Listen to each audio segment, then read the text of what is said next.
আমাদের শাস্ত্রের উদ্দেশ্য তাই। শ্রীমদ্ ভাগবতে কী লেখা আছে? শ্রীমদ্ ভাগবত কথাতেই শুরু হয়েছে। ভাগবতে পরীক্ষিত মহারাজ কোথায় বসেছেন? মৃত্যুর জন্য, শরীর ছাড়ার জন্য, বেঁচে থাকার জন্য ভাগবত শুনছেন না। ভাগবত শুনতে বসেছেন আমি মারা যাব, এখন কী করে সব। তার মানে ভাগবতের শিক্ষাটা কি? কি করে মৃত্যুবরণ করতে হয়। ইংরেজিতে বলে আর্ট অফ ডাইং, কী করে মরতে হয়। তাহলে ভাগবতের শিক্ষাটা কি? আর কলি শিক্ষাটা কী হবে? Art of living. তো ভাগবত শিখেছে আর্ট অফ ডাইং, কী করে মরতে হয়। এখানেও আমার ভগবদ্গীতা এখানে দেখতে পাই কৃষ্ণ বলছে কীভাবে মরতে হয়, কৃষ্ণ শেখাচ্ছেন। আরে কি ফালতু কথা, মরার কথা, আর ভালো কথা নেই। কিন্তু কৃষ্ণ বলছেন আরে এটা কি মরতে তো একদিন হবে। পূর্বাদ উদাহরণ দিয়েছেন কি? খরগোশের বুদ্ধি, র্যাবিটস ফিলোসফি। কারা কারা শুনে র্যাবিটস ফিলোসফি? এই কথাটা কারা কারা শুনে র্যাবিটস ফিলোসফি? হ্যাঁ, খরগোশের বুদ্ধি, খরগোশের ফিলোসফি কারা জানে? সবাই জানে, বলে গেছেন। এটা বাঘ এসেছে খরগোশকে খেতে, দূর থেকে বাঘ আসছে, আর খরগোশটা কী মনে করছে এখন তো খেয়ে ফেলবে, তো চোখটা বন্ধ করে বালুর মধ্যে মুখটা ঢুকে দিচ্ছে। বাহ, আমার সামনে আর বাঘ নেই, বেঁচে গেলাম। তো বাঘটা সে কী করবে? খেয়ে ফেলবে। কে চোখ বন্ধ করলে বাঁচা যাবে না। তো সেই রকম না, মৃত্যুর কথা শুনতে চাই না, এই অলক্ষণে কথা বলবেন না, ভালো কথা বলুন। কি মরতে হবে না? সেই কথাটা কেন বলছে? ট্রেনে উঠে আচ্ছা কোথায় নামবেন? আরে কেবল উঠলাম, কোথায় নামবেন?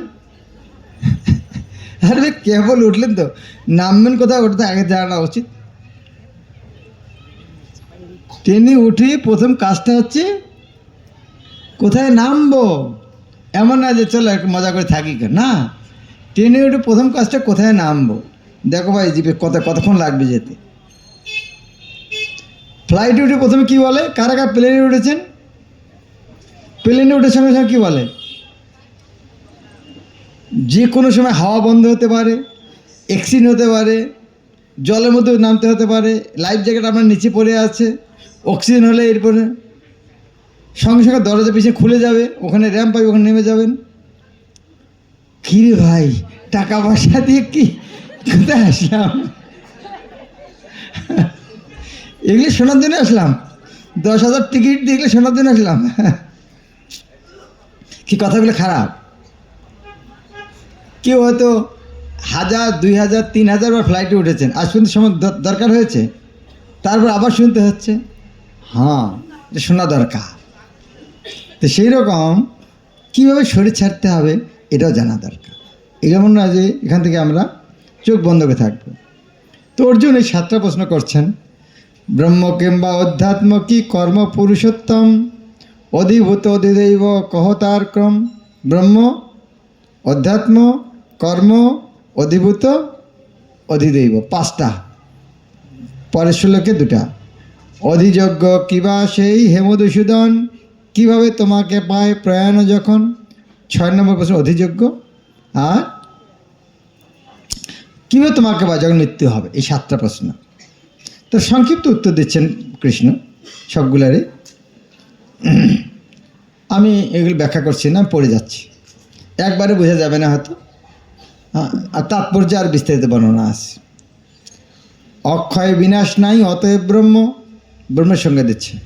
আমি ভগবান সেই জন্য পরব্রহ্ম, পরমাত্মা আর যে ভগবান, সেই সে পরম তত্ত্ব, সেই ব্রহ্মজ্ঞান। কর্ম সে কারণ জড় শরীর বিসর্গ, ভূতোদ্ভাব যার নাম শুনো তার বর্গ।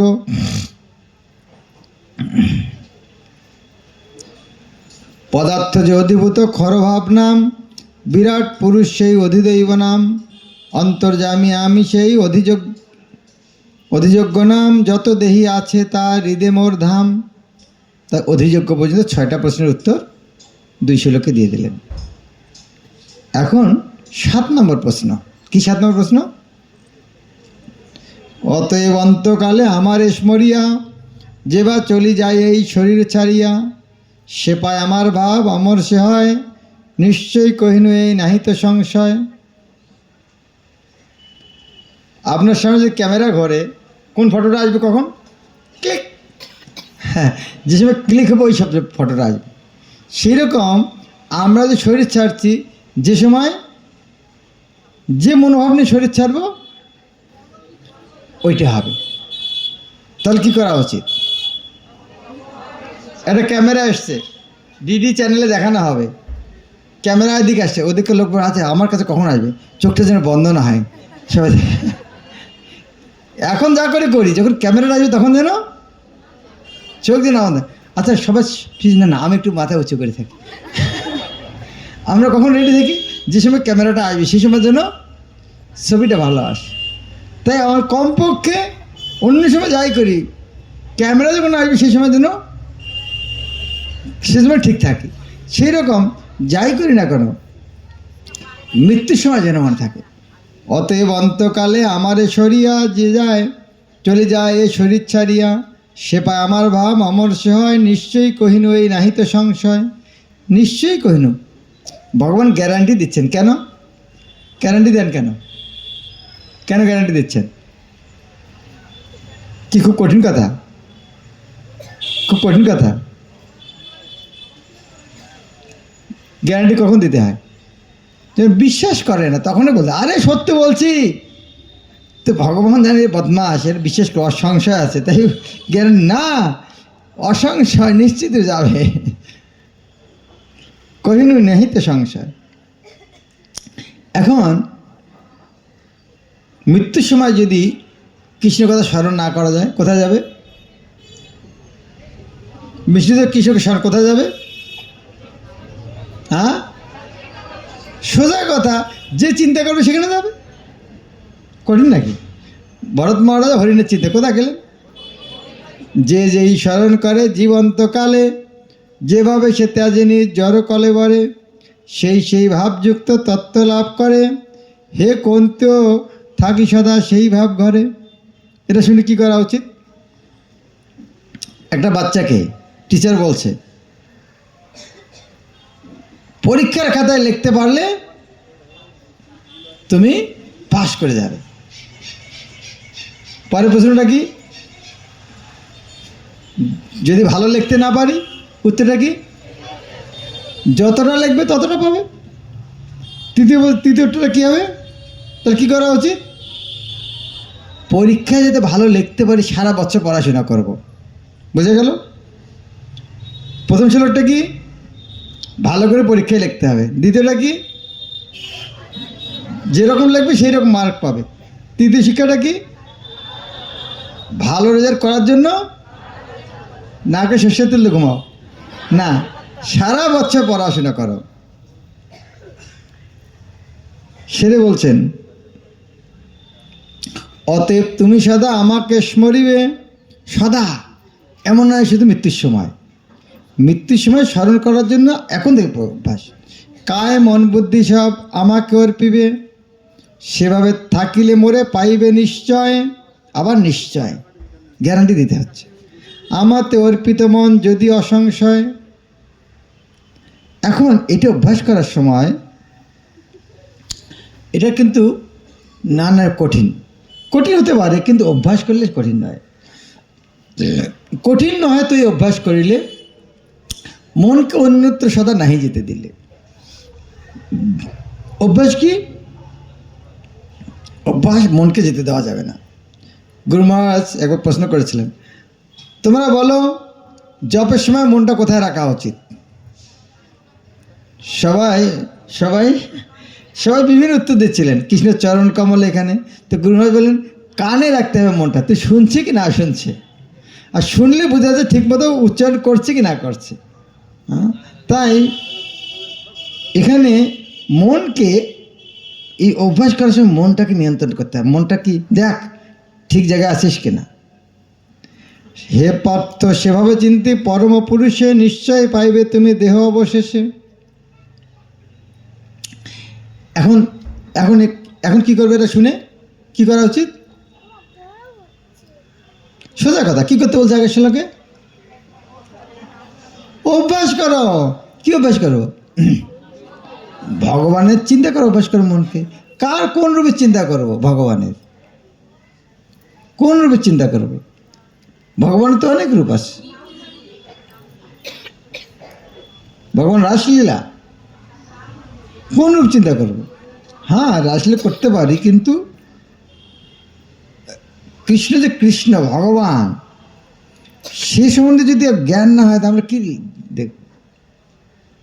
তাই ভগবানকে তার শক্তির সহিত ধ্যান করতে হবে। ভগবান কত মহান!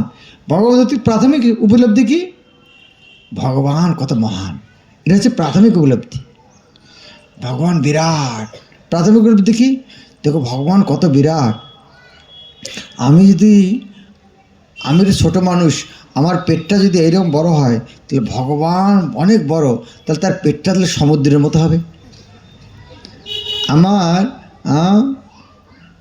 আমি একটা ছোটো মানুষ, তাহলে আমার হাড্ডিগুলো কত বড় বড়, তাহলে ভগবান হাড্ডিগুলো তাহলে পাহাড় পর্বত হবে। আমার মাথার চুল আছে অল্প, কিন্তু তাহলে ভগবান মাথার চুল হবে, তাহলে মেঘগুলো হয়তো মাথার চুল হবে। আমার নারী বলে দেখা যাচ্ছে, তাহলে ভগবানের নারীগুলো তার বড় বড় নদী হবে। এভাবে প্রাথমিক, হ্যাঁ ভগবান বিরাট, আমাদের ধরাছোঁয়ার বাইরে। এবার প্রথম যে উপলব্ধিটা হচ্ছে বিরাট রূপের উপলব্ধি, ভগবান মহা। এরপরে না, ভগবান যদি এরকম মহা বিরাট হয়, তো ভগবানের মাথার চুল যদি মেঘগুলো হয়, বৃষ্টি হয়ে তো মেঘ পড়ে যায়, তখন আকাশে মেঘ থাকে না, তো ভগবানের মাথার চুল থাকবে না নাকি? তাহলে কী করে ভগবানের রূপ হলো? মুশকিল। পাহাড় কেটে সমান করে দিচ্ছে, তাহলে ভগবানের হাড্ডি রেখে সমান করে দিচ্ছে কেউ? এটা বুঝতে হবে। এই ভগবানের ধারণা, বিরাট রূপের ধারণা, এটা হচ্ছে জড়জগতের পরিপ্রেক্ষিতে। যেহেতু জড়জগৎ অনিত্য, তাই ভগবানের এই রূপটা অনিত্য। যার একটা এটার মধ্যে ভগবানের বিরাট মহান একটা ধারণা। এরপরে ধারণা ধীরে ধীরে ধীরে ধীরে মুক্তি। এই যে ভগবান বিরাট, এই নিয়ে যে ধারণাটা, এটা হচ্ছে শান্ত। ভগবান বিরাট এইগুলো জেনে থাকা, সেবা শুরু করেনি। তারপরে আরে যিনি এত ভালো, এত কিছু করেন, তার কিছু করা উচিত। তোর জন্য এত কিছু আজ পর্যন্ত কিছু করলি না। এই যে ভাবনাটা, দাসের চেয়ে সখা বাৎসল্য মত, এইভাবে ধীরে ধীরে আগাবে। তো প্রথম উপলব্ধিটা হচ্ছে তার শক্তির সাথে তিনি কত মহান। এখানে কৃষ্ণ বলছেন কীভাবে তাকে চিন্তা করতে হবে। এখানে অভ্যাস করতে বলছে। কী অভ্যাস? কৃষ্ণকে সবসময় ধ্যান করতে বলছে, মন যেন অন্যখানে না যায়। পরম পুরুষ ধ্যান, শুনো তাহার জ্ঞান, সর্বজ্ঞ তিনি সে সনাতন, সর্বজ্ঞ তিনি সে সনাতন।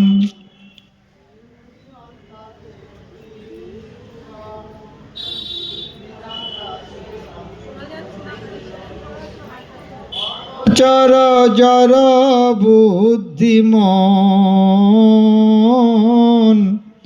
অগোচর জর বুদ্ধিমন। অগোচর মানে কি? অগোচর মানে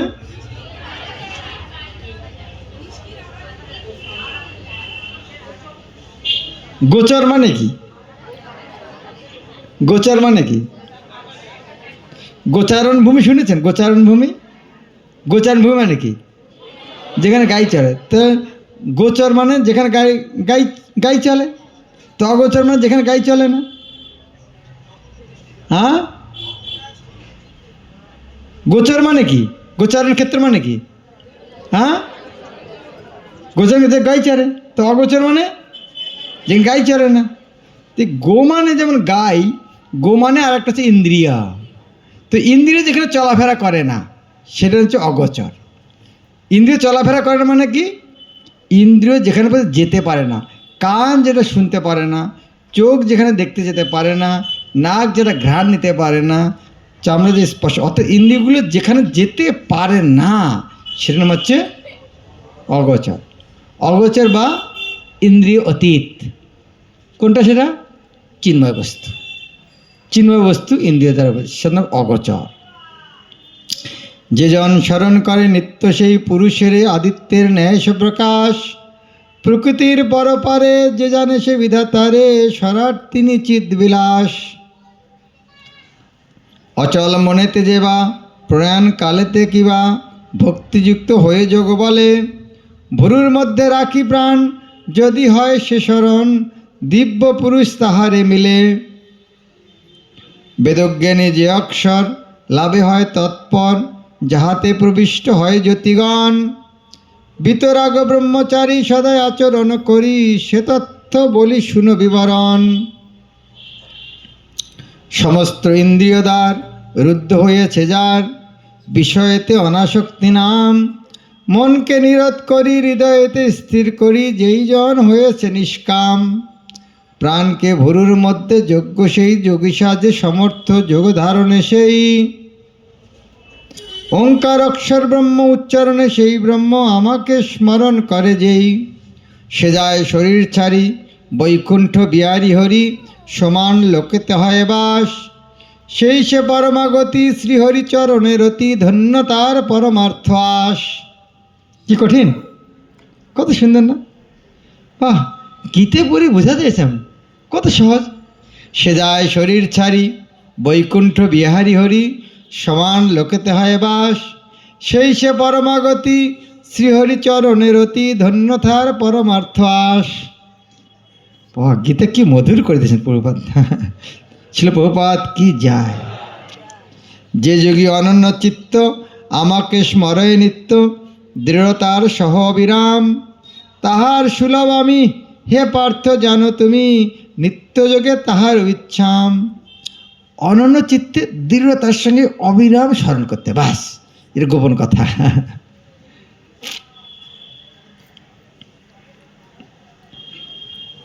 আমাকে লাভ করে সে মহাত্মা হয়, নহে তার পুনর্জন্ম যেতা দুঃখালয়। দুঃখালয় মানে কি? আলয় মানে কি? ঘর, বিদ্যালয়। সেরকম এই জগৎটার নাম কি?